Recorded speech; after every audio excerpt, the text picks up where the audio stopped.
Сайн байцгаана уу? Та бүхэнд энэ өдрийн мэндийг хүргэе. За намайг Гэрэлтээ гэдэг байгаа. Хүсгэл аймгийн G-Mobile-ийн салбарт эрхлэгчээр ажилладаг. Ингээд миний энэхүү өдрийн өглөө эхэлж байна. Ингээд та бүхэндээ ажил руугаа ингээд явхад бэлэн бодоод манай энэ ажил ойрхон байдаг. За.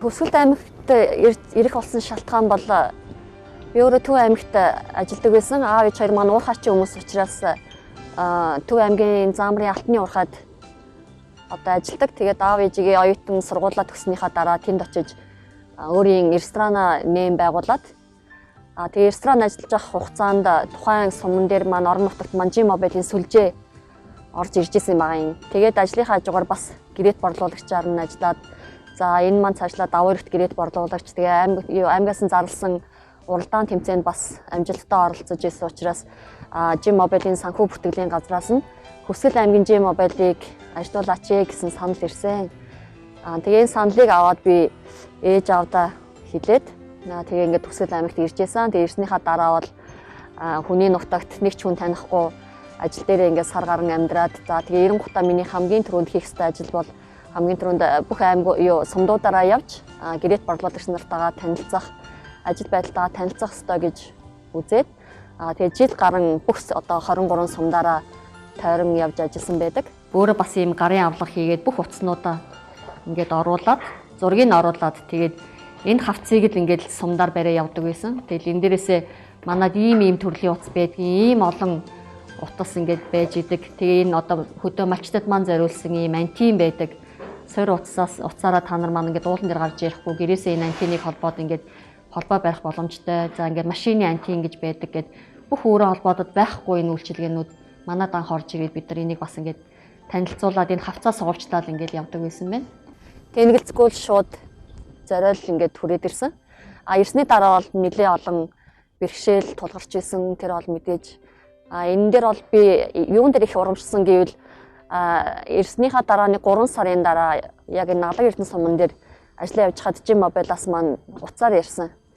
За ингээд гэрэлтээ танаас салбар ингээд бүр улсын хэмжээнд борлуулалтаараа 3 дугаар байранд орлоо гэдэг үгийг сонсоод би маш их баярлаад за айгүй амархан ажил юм байна баг гэж бодож исэн. Тэгээд одоо бол ажил маань жигдрээ сайхан болж байна. Тэгэхээр би өөр айлын том доороо 4 дүүтэй. Тэгэл аав ээж хоёр маань ерөөсөө чи ямар байна уу дүүнер чинь тийм байна гэж дүүнэрийнхээ өмнөөс маш их хариуцлагыг бас хүлээн. Дүүнэртээ үлгэр жишээч байх. Тэгээд дээр нь ээж аав маань тухайн үеийн хүмүүс ч угаасаа уйхгүй хөдөлмөрч социализмын үеийн хүмүүс чинь ямар л байдаг гэлээ ажилласаа ирээл хагас бүтэн сайн болгонд ингээл бүх их цэвэрлэгээ хийдэг тийм ээ. Одоо тэгэхэд чинь бид нар за гэрээ нэг хөтгөж их цэвэрлэгээ хийдэг үү? Хаяал тий. Тэгэл яг тэр суур хүмүүжлээс л улбаатай. Одоо ерөөсөө юмд хандж байгаа байдал гэж боддог. Би өөрөө болохоор дээд буюу нэгтлэн бодогч мэргэжилтэй. За тэгээд худалдаа үйлдвэрлэлийн их сургуулийг төгссөний дараа хүмүүнлэгийн ухааны магистрийн ийм зэрэгээр бас сурсан байгаа. За тэгээд тэр нь бол бизнесийн удирдлагаар өөрөө бас нэг бизнес хийдэг юм болохоор энэ мэргэжлээр бас давхар сурсан байдаг. За ерөнхийдөө харилцаа холбооны салбартай бас учирсан энэ маань маш их аз завшаантай. Яагаад гэвэл одоо техник технологи одоо хөгжиж байгаа одоо 90 үед тийм ээ. Одоо хөл нийлүүлэн алхах одоо өдөр хоногоор бид нар бүх юм одоо шинчлэгдэж байдаг. За тэгэхээр ингээд харилцаа холбооны салбарт бас орж ажилласандаа баяртай явдаг. Ерөнхийдөө бол 2007 оноос хойш харилцаа холбооны салбарт тодорхой хэмжээгээр одоо оролцоод явж байгаа гэж хэлж болно. Маш том мөрөөдөл гэх юм уу, зорилго гэх юм уу, одоо ялангуяа сүүлийн 2 жил бодож байгаа юм болохоор манай залуучууд, ажилгүй залуучууд айгүй их байдаг. Ялангуяа Хүсгэл аймаг хамгийн их хүн амтай аймаг. За тэгээд жил болгон ингээд оюутнууд их хэмжээгээр сураад төгсөөд ингээд аймагт ороод ирдэг. За энийг би юун дээрээс харсан гэвэл G-Mobile-д ажлын байр зарлахад маш их хүмүүс ирж анкет бүгэлдэн. Тэгэхээр бас залуучууд маань одоо бас нэг дутагдaltaй юм гэх юм уу бэлэнчлэх сэтгэлгээтэй ингээд өөрсдөө хөдөлмөрлөх айгуу дурггүй Зөвөр нэг ширээний ард суугаад нэг тогтмол цалин авахыгаа илүүд үзэж байна. Сүүлийн залуучууд бол юмыг түргэн хүлээж авдаг тий. Одоо яг орчин үеийнхээ хөл нийлүүлдэг интернет орчинд маш хурдан ажилдаг, сэтгэдэг, боддог болсон учраас биднээс илүү ингээд боломжийг хараад ажиллаж байгаа залуучууд бас зөндөө байна. Тэгэхээр миний ерөн зорилго бол ялангуяа Хүсэл аймагтаа байгаа залуучуудыг л ажлын байртаа болгох юмсан. За энэний төлөө бас нэг зорилго тавиад оролдлого хийгээ явж байгаа. 4 байнгын ажлын байртаа. За тэгээд гэрээгээр ажилуулах, улирлын чанартай урамшуул зарлагдсан үед бол нэмж ажлын байрыг гаргаж хүмүүсийг авч ажилуулдаг. Ерөнхийдөө ингээд бодоод үзэхэд 12 оноос хойш 7 жилийн хугацаанд нийтдээ бараг 84 сарын юм байна.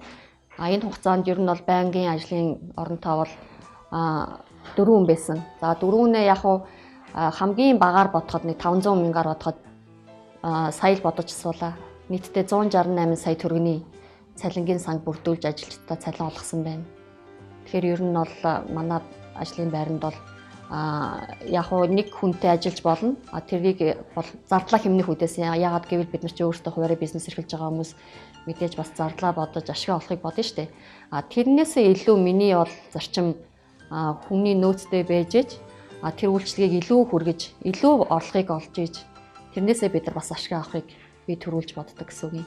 Одоо би жишээлбэл Хүсгэл аймгийн гэрээт салбарыг ажилуулахдаа өөрийнхөө одоо бүх ингээд олсон орлогоороо эргээд одоо байрныхаа түрээсийг төлөх, цалингийнхаа зардыг бүх зардлуудаа ингээ өөрөө төлдөг. Зөвхөн G-Mobile-ийн үйлчилгээг одоо хүргэж ажилладаг учраас ийм 2 салбар орон нутагт мань байдаг гэсэн үг. Гэсэн ингээд 2012 онд энэ харилцаа холбооны G-Mobile-ийн салбарт орж ирээд ийм сонин дээр бас гарч исэн юм байна. Тэгээ энэ үед бол одоо маш их эрч хүчтэй.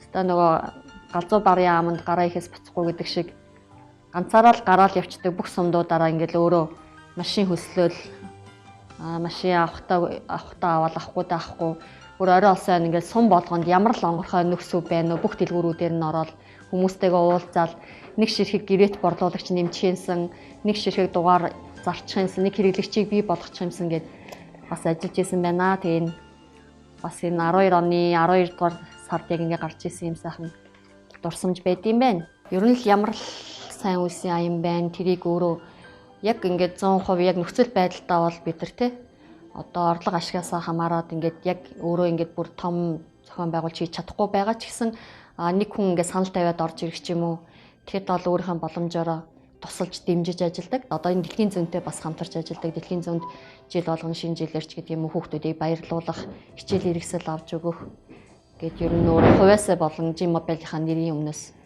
иймэрхүү ажилд маш их оролцож явахыг л боддог. Хүн өөрөө хөдөлмөрлөөд боломжийг олж хараад ажиллах юм бол хаанч л хүн өөрийнхөө хүч хөдөлмөрийг гаргаад өөрийнхөө хүснээр амьдрах боломж бол байж идэг. Боломж бол хаасайгүй байж идэг. Тэр боломжийг л олж харах нь манай залуучуудын бол одоо өөрсдийн хэрэг байдаг. Тэгээд гэж би боддیں۔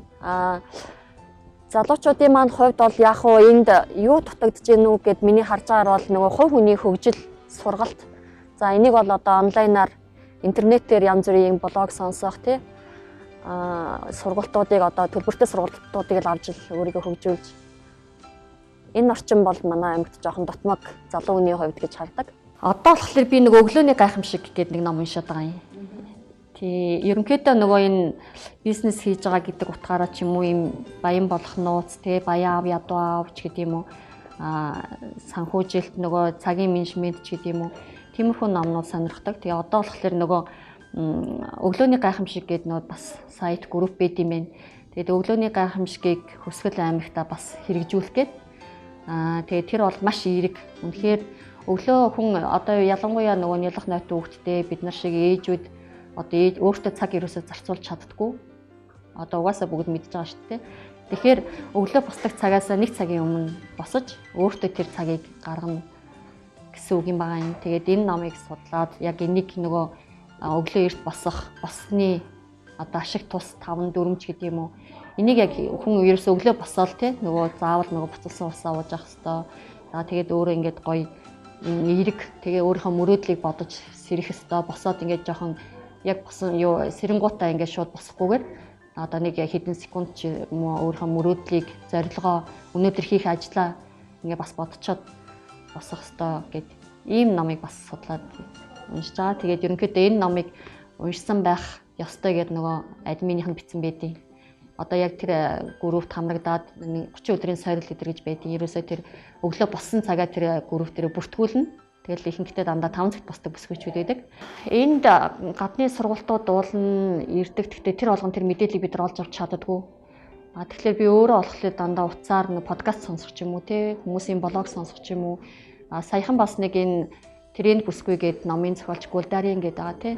Одоо тэр зохиолчийн 30 өдрийн сарын 100 мянган төгрөгийн төлбөртэй ийм онлайн сургалтанд хамрагдаад өнөөдөр дуусж байгаа.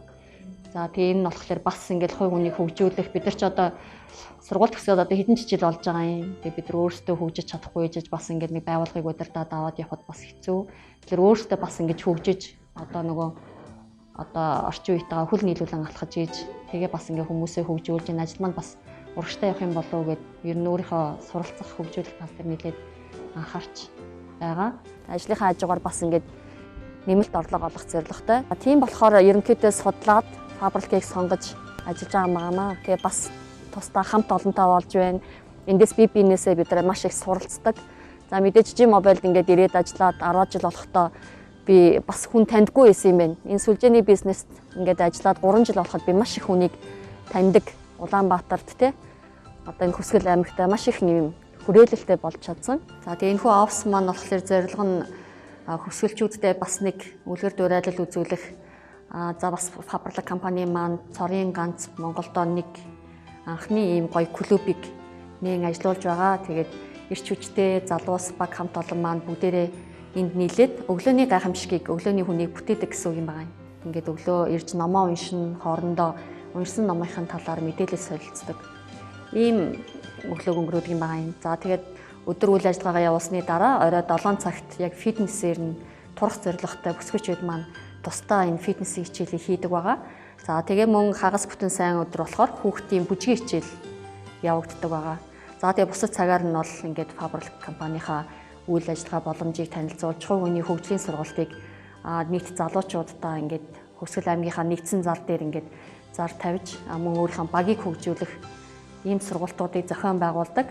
Одоо янз бүрийн манай Хүсгэл аймагта одоо нэртэй гэх юм уу тий үлгэр дуурайлуулсан одоо хүмүүсийг бас урьж авчирч ингээд өөртөө бас тэндээс суралцдаг хүмүүст бас ингээд суралцах боломжийг олгож өгдөг.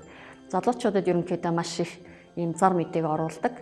Тэгээд тэд нар маань бас ирхэн ирээд ингээд сонирхоод за тэгэхээр ерөнхийдөө бол яг хүн болгон заавал сүлжээ хийх албагүй. Хамгийн гол нь бид нар одоо өсвөлдөл энэ одоо эерэг хандлагыг түгээх ийм зорилготой энэ үйл ажиллагаа явуулдаг авсан мөн байгаа юм. Залуу хүмүүсийн хувьд гэвэл мэдээж хөгжлийн хувьд бол манай аймаг бас тийм хөгжсөн аймаг гэж би бол хэлэхгүй. За одоо бол мэдээж алхам өдөр хоногоор хөгжиж л байна. Миний яг энэ хөдөөрөө зарж ирсэн шалтгаан бол би өөрөө ерөөсөө уул ус тий хангай гэдэг байгальтайгаа илүү ойрхон байхыг хүсдэг. Би өөрөө ингээд ганцаардах ч юм уу их юм бодох үедээ бол дандаа голын ирэг дээр ч юм уу ганцаараа ингээд уул усанд ингэж явж ер нь юм бодох айгу дуртай. Тэр маань бас хөтлсөн байж магадгүй. За ер нь бол тэгээ хот руу бол ажиллаар явдаг. Тэгээд хурдхан ажлаа амжуулаад шүн чамаагүй ингээд буцаал гарч ирэхийн төс болдог штэ.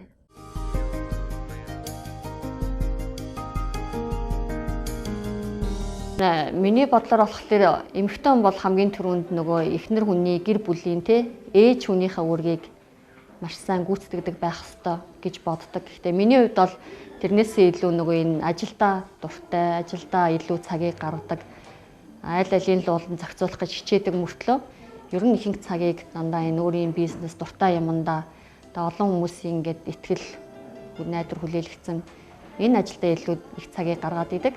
Тэгээд ерөнхийдөө бол одоо бас ингээд таньдаа гэж хэлэхэд арын ажлын маань бас ингээд гоё авч явдаг. Арын маань ингээд даадаг нөхөртэй бас хайртай гэдэг боломж олж байгаа дэр энийг хэлмээр байна. Би одоо Хүсгэл аймгийн бэр юм байгаа юм. За тэгээд нөхөр маань Төмөн овогтой Цагаанбаатарын Эрдэнэ дэлгэр гэж сайхан залуу байгаа. За тэгээд 3 хүүхэдтэй болсон. Одоо баг хүү маань 1 настай. За тэгээд хоёулаа G-Mobile энэ бизнесийг хамтдаа хийдэг. За тэгээ би өөрөө хажуугаар нэг гоо сайхны давхар юм хийгээд нөхөр маань ерөнхийдөө жим байла бас офс дээрээ хариуцаад гар утасны засвар үйлчилгээ тал руугаа ингээд цагц үйлчилгээг аль болох эрхмэлж ингэж ажиллаж байгаа. За мэдээж бүхэл төрлийн үйлчилгээ, гар утасны худалдаа, засвар за ингээд бүх хэрэглэгчид маань юу хүсэж гэнэ үү тэр бүгдийг л нэг цэгийн үйлчилгээ маягаар хөргөж ажиллаж байгаа бит хоёр. Орж ирсэн хүмүүс ялангуяа бүр хөдөөний хүмүүс орж ирээд яг ингээд сэтгэл ханамжтай яг үйлчилгээгээ аваад за тэгээд зарим нь бол ингээд бараг л дараа нь эрэхтэй ингээд сүү цагаадаг хүртэл бариад ирдэг аюу гоё. За тэг яг тэр ер нь бол хүмүүст ингээд сэтгэлд нь хүртэл үйлчилгээгээ хүргээл тэр хүмүүсийн баярлж байгааг харах бол маш өстой өндөр кайфтай мэдрэмжтэй байдаг. Тэгэхээр ерөнхийдөө бол бид нар орж ирж байгаа үйлчлэгч болгонтой яг анхны сэтгэлдлээр тэр хүнтэй анх уулзж байгаа юм шиг тэр үйлчилгээг анх тэр хүнд хүргэж байгаа юм шиг орж ирсэн хүн болгонд яг тийм сэтгэлээр л ажиллах ёстой. Энэ зарчмыг бас ажил дээр бид нар баримталж ажилладаг.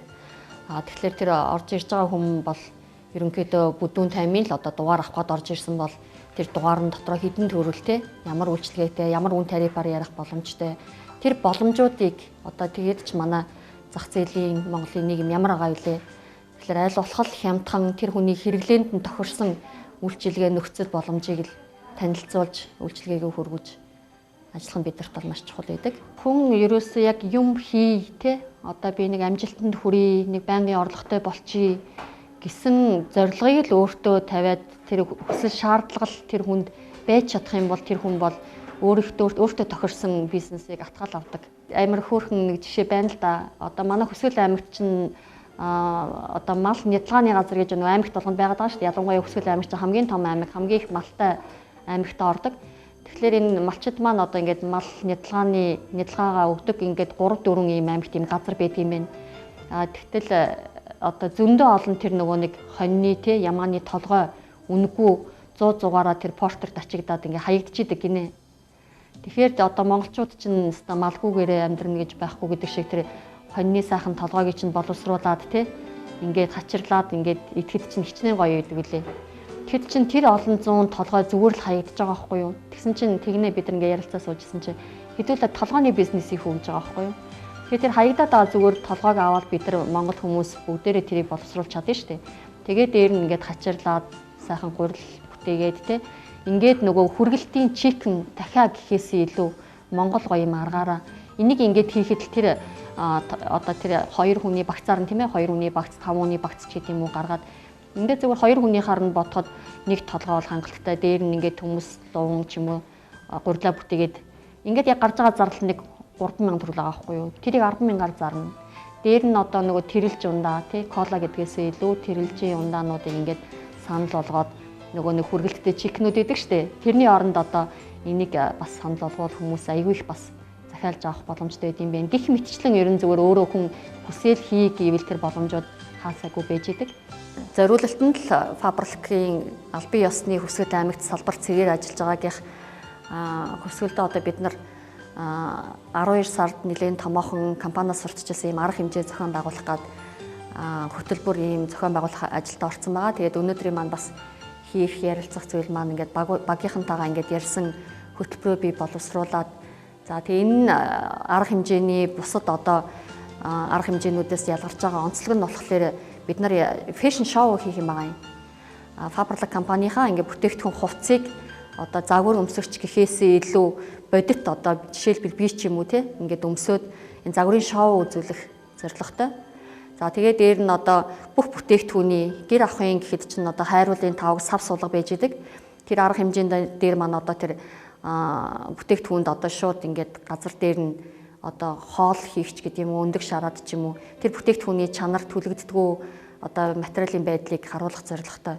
Ер нь тэгэд одоо жишээлбэл одоо өсний будгийг ч юм уу хүн бас ингээд нүүр будалд хийгээд ус будаад ингээд байж ах ийм бодит үр дүнг харуулсан ийм бүтээгдэхүүнийг танилцуулсан нэр төрлийг одоо нийтэд одоо танилцуулсан ийм том шоу арга хэмжээ болох гээд ингээд бас 12 сарын ихээр бэлтгэл ажил хийгдэж байгаа. Тэгээд энэ ковидтай холбоотой янз бүрийн арга хэмжээг хориглохгүй бол энэ арга хэмжээнд маань Улаанбаатараас одоо фабрик компани маань удирдлагын хүмүүс за тэгээд энэ спонсорууд дээр нь одоо манай одоо нас хүйс мэрэгжил голдоггүй энэ бизнесийг маань хийдэг 50-аас дээш насны энэ ахмадууд маань цоглог клуб гэж нэрлэдэг. За цоглог клубийнх нь маань бас ирж оролцох юм байна. Энэгээрээ бас онцлогтой ийм ажил болох юм. Манай Хүсгэл аймгийн Эренчлөм сумын одоо 3 дугаар багийн нэг малчин эмэгтэй. Тэгээд тэр эмэгтэй болохоор бүр 50 настай байхгүй юу. За тэгээд энэ хүн маань өөрөө яг ингээд фабрикийг ингээд хаанаас сонссон. За ингээд шууд Улаанбаатар руу юм фабрик хийдэг хүнтэй холбогдоод дарахад хүн болохоор хэлийг ойлгохгүй. Тэгээд байнга залгаж асуудаг гинэ. Тэгээд та бүр ингээд нэг үгээр нь хэлээч гэж ээж нөгөө хэлэх гэж байгаа үгийг ойлгоод би ийм фабрикийн ном авмаар байна. Би захиалга хиймээр байна гэд. Тэгээд сая нөгөө уулзалт болоход тэр эмэгтэй ихч ирсэн. Тэгээд тэр хүнээс харж байхад ерөөсөө хүн тийм настай хүн тэгээ бүр ийм хөдөөний малчин хүн ингээд орж ирээд ингээд ажиллаад амжилттай яваад за тэгээд өөрөө энэ боломжийг хараад хөдөө бол мал нь өсөөд малаад явж байгаа. Өөрөө тэгэхэд чинь одоо бүр Монголдо битэл ингээд Турк руу явах энэ болцлыг хангацсан. Ингээд хийгээд үзэхэд хүрэхгүй газар байхгүй. Тэгэхээр ээжүүд маань, эхчүүд маань, тийм эмэгтэйчүүд маань бол хийхгүй чадахгүй зүйл байхгүй шүү. Бүгдээрээ чаднаа гэдэг гоё үгийг бас ээжүүдтэй хэлье. Манай Хүсгэл аймагт бас хөгжил цэцэглэлт одоо явагдаж байна. За энэ зам бол манай энэ соён цогцлбор маань ашиглалтанд орсон байгаа. Нээлттэй игээд. За тэгээд цогцлбор дээр маань ийм хөөрхөн энэ Эрдмийн дадлаг сургуулийн өгөөмөр гээд охин байдгийн. Ер нь тэр охиныг би дэмждэг. За фэйсийн бас дагагч нь. За энэ охины санаачлагаар манай Жи мобилийн ойролцоо төвд ийм хуучин хөргөгчийг ашиглаад ийм номын сан байгуулсан байдаг. За тэгээд энд манай уншигчид маань ингээ өөрсдийнхөө уншсан за ингээд бусдад хэрэгцээтэй материал ном сонингуудыг эндээ ингээ хийчдэг. За тэгээд ер нь бол хуучин хөргөгч худалдаж аавна гэсэн ийм зар тавиад ихэнх нь бол тэгээд бас ингээ хэрэггүй манад ирээд аваарай гэдээ ер нь бол худалддаггүй, зардаггүй. Бас энэ охины ингээд үйл хэргийг дэмжиж ингээд хөргөгч юм өгдөг. Энэ бол бас ингээд хөөрхөн сэтгсэн гоё зүйл байдаг. За дуусахаас өмнө амьдрал дуусахаас өмнө дурал, хайрал, аял, бүжгэл гинэ. За энд манай хөвсгөлийнхэн маш их хийж хосоороо гэр бүлэрээ зураг авахсан байдаг. За энэ бол үнэхээр бас бодууштай ийм гоё үг байна. Тэгээд Хүсгэл аймагт анх ирээд би энэ хойд долооныхаа ингэрт урагшаанаа ингээд дэлгэр мөрнийхээ хөвөнд бас очиж маш их цагийг өнгөрөөдөг, юмыг боддог, ажиллаад төлөвлөдөг. За тэгээд аль болох л ингээд ер нь агаар салхиндаа ингээд Хүсгэл аймгийнхаа мөрөн сумыг холоос хараад бодож бяцлах дуртай байсан. Тэгээд одоо бол аль болох Хүсгэл аймагтай хэрэгтэй. Дээр нь мөн одоо энэ Хүсгэл аймгийн салбар зөвлөлийн гишүүн гэж явдаг. За тэгэхээр энэ салбар зөвлөлийн гишүүн залуу хүний төлөөлөл учраас залуучуудтай хандсан үйл хэрэг юу гэдгийг одоо хамтрах хийх бүтээх гэсэн хүсэл эрмэлзэлтэй залуучуудтай бүлэг болж ажиллахыг маш их хүсдэг. Яг хөдөө малчид дээр маань одоо сүлжээний асуудал бол одоо уулан дээр гарч ярих ч юм уу те ийм асуудлыг бол Жи мобайл бас анх шийдэж нэмэлт яагийн антин ч үгүй юм уу антинуудыг гаргаж за үүний дараа бол юнитэй хэлдэг бусад операторт ийм төхөөрөмжүүд бас гарч ирсэн байдгийн. Одоо бол малчид маань амар байна штэ. Хоорондоо манай мал тэнд явна уу? Наашаа төхүүлч ирээч гэдэг юм уу? Ингээд ерөнхийдөө яг ингээд бүх багуудад манай Жи мобилийн зорилго ч гэсэн ингээд өнөөдөр ч гэсэн 3G-гээ нэвтрүүлээд аль болох сум болгон дээр тий ингээд алхам малхмаар дээр нь манай Жи мобил ч өөрөө үндэсний өвөрөн холбоо зөвхөн яг үндэсний хөрөнгө оруулалттай учраас үйл ажиллагаа одоо тэлж байгаа сүлжээний өргөтгөлч байд юм уу? Араа баг удаан байгаа боловч яг нөгөө өөрийн хөрөнгөөр ингэж үйл ажиллагаагаа явуулж байгаа учраас одоо бид нар бол бидний худалдаж авж байгаа нэг төгрөгийн 1000 төгрөгийн нэг ч байсан гэсэн эргээд энэ Монголдо хөрөнгө оруулалт болж ингэж орж идэг учраас энэ дээрээ би бас нөгөө бахархаж ингэж ярих дуртай. Улаанбаатар хот руу их хөлийн газар очиж ажил их хүсэл маш их байдаг байсан. Тэгээд нөхөр маань болохоор одоо яг одоо энтхийн хүн учраас ямар сандал намайг явъя гэхэлэр чи ямар нүүдлийн шувуу юу, нисч будаг шувуу юу гэж бас хэлдэг байсан. Тэгээ би өөрөө болохоор одоо энд байхаар чинь ерөөсөө өглөө 10 цагаас ажил эхэлж өгөхгүй тий. Тэгэл ер нь л айгүй юм удаашралтай. Одоо бас нэг үе одоо өөрөө дасцсан байна. Тэг чи Улаанбаатарт ч одоо бас Хятадтай харьцуулахад Улаанбаатар маш удаан байдаг штэ. Хятадд бол өглөө 4 цаг гэхэд бүх ажил ингээд жигдэрсэн байдаг бол Улаанбаатарт нэг 8 цагт ч юм уу хүмүүс 6 7 цагт ажилдаа гардаг. Энд бол баг 9 цагт л гэрээсээ гарна шүү дээ. Ингээд бодглохлоор ерөнхийдөө хүний амьдрах нас чинь богинохон, амьдрал гэдэг чинь өөрөө богинохон. Тэгээ цаг хугацаа бол маш үнцэнтэй байдаг. За яг энийг бодож нэг Улаанбаатар руу явахыг аягүй хүсдэг байсан их хөлийн газар тий. Тэнд бол одоо тэгээ ерөнхийдөө яг хүн бол өөрөө яг хийх юмаа олоод тий энэ боломжоо харж чадах юм бол хаач л байсан. Ер нь тэгээд болно л гэж бодож байна. Юмыг аль болохыг эргээр нь харж, эргээр нь хүлээж авч за магадгүй хүн албаар намайг одоо янз бүрийн одоо хэлсэн байвал одоо санаандгүй гэдэг байдлаар ч юм уу аль болох нөгөө юмыг эргээр нь л бодож тий тэр маань эргээд нөгөө үр уршиг одоо ирээдүйн нөгөө хохирол юм нь ямар ах хэлээ. Тэгэхээр тэгж одоо юмыг шууд нөгөө утгаар нь сөргөөр нь хүлээж аваад ашиггүй шүү дээ. Тэгэл аль болох тэр хүнийг зөв талаас нь олж харахыг хичээдэг гэсэн үг байхгүй тий. Ямар нэг юм барьж аваад ер нь л би салахгүй ингээд тууштай энийг ингээд эцсийн үүсэх гэж явдгийм байх гэж өөрийгөө дүгнээд идэг. Энэ маань бас нэг талаараа одоо сул талч гэх юм уу байж магадгүй. Миний амьдралын зарчим бол ерөөсөө яг нөгөө юмыг эцсийн хүртэл тууштай байх, үнэн шударга байх, за хүнийг гомдоохгүй байх, хүнд тусалдаг байх. Энэ бол одоо миний л яг амьдралын зарчим. Ямар ч юмыг хийсэн төгс хийхийг боддог. Өөрийнхөө хэмжээнд мэдээж төгс хүн гэж байдгүй. Төгс хийн гэвэл бас гүцэхгүй ч байж магадгүй тий.